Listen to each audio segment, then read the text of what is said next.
صباح الخير يا حلوين. النهارده الجو بسم الله ما شاء الله ساقعة ملهاش حل يعني. المهم هنعمل محشي، قدام ساعة يبقى محشي زي ما انتوا شايفين كده. جبنا الكرنب ده جايبينه من لغاية لسه صابح.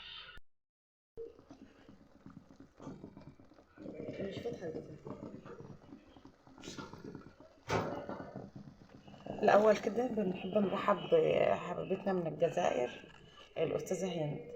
يا حبيبتي احنا بنذبح الطيور، انا اللي بذبحها عشان احنا اساسا في قلب عايشين في قلب الفلاحين، فطبيعي ان احنا بنربي طيورنا وبنذبحها. فقليل قوي لو هتلاقي حد في الفلاحين ما بيعرفش يذبح. بس هو الذبح انا بنضف الطيور على عادة على السفح، انما الذبح ممنوع. عشان قبل كده عملته وقال لي لا، ما حضروا لي الفيديو قال لي لا ممنوع. بس فاحنا هنكمل بقى سلق الكرنب كده زي ما انتوا شايفين. بسم الله ما شاء الله. وبعد كده نرجع نشوف هنعمل ايه.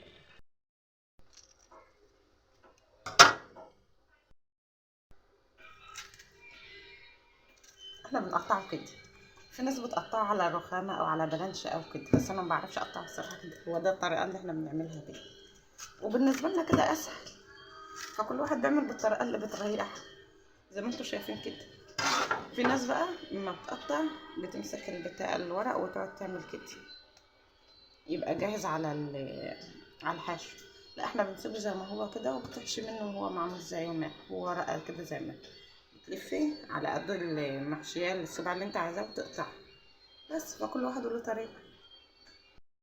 طيب عملنا التقلية، وما دام هتعملي تقلية محشي زودي السمنة وكتري كتري، وبلاش تكتري عسل انت هنا. وننزل بقى بالرز كده وتاخديها تشويح. بس اصبري اصفر على الرز.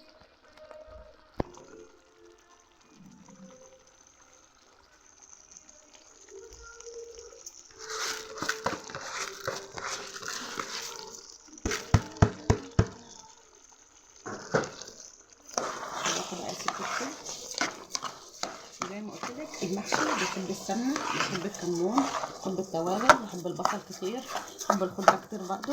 مش هنشوح قوي يعني، انت بس ايه تحس انه نشف من الميه اللي فيه. نزود له شويه طماطم عشان حاسه كده ايه لسه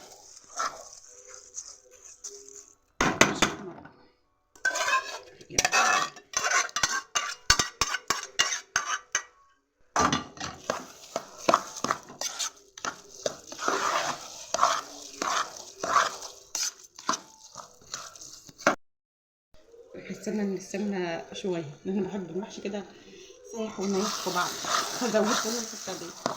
وعندك زيت زودي حبه يا دقيقتين بس كده، واقوم جايه طافيه عليها عشان نقدر نكمل واحنا واقفين. مش هقدر احشي وانا واقفه، الكلام ده كان زمان.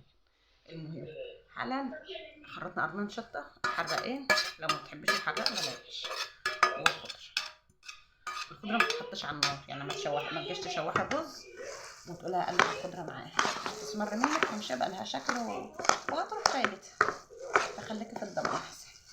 اما تدخل تقومي جايه حطها يا حبايبي كده.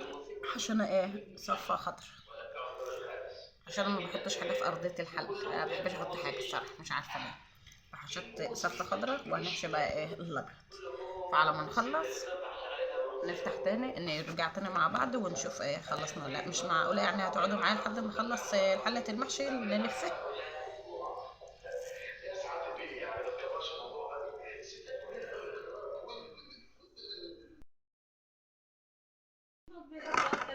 وصلتوا معايا لحد كده؟ اللي وصل لحد ما خلصنا حله المحشي كده يحط احلى لايك لحله المحشي ويقول ايه رايه فيه. كده خلصت ما شاء الله عليها.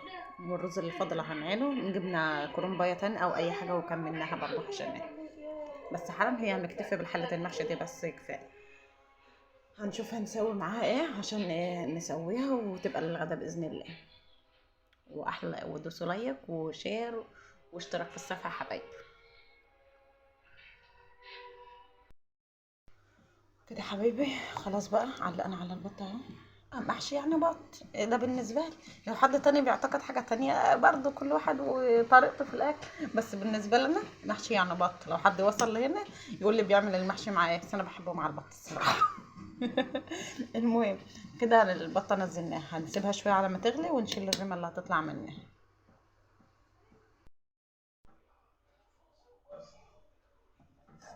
يلا نزود بقى المحشي. خلاص كده احنا حشينا وسوينا البطايه، اي بطه صغيره، بطه بلدي بس تمام، مادام محشي يبقى بط. واللي وصل لحد هنا يقول احنا قلنا ايه؟ محشي يبقى بط. بسم الله الرحمن الرحيم. حته سمنه على الوش كده وننزل بالشوربه عليها. الحله دي مكان طماطم فما تقلقوش. بسم الله ما شاء الله. يا دوبك خلي الشوربه قبل الصفه الاخرانيه كده. يلا بقى على ما يستوي البطايه اهي، حطينا لها حبه صلصه من على الوش وهنزقها في قلب الفرن.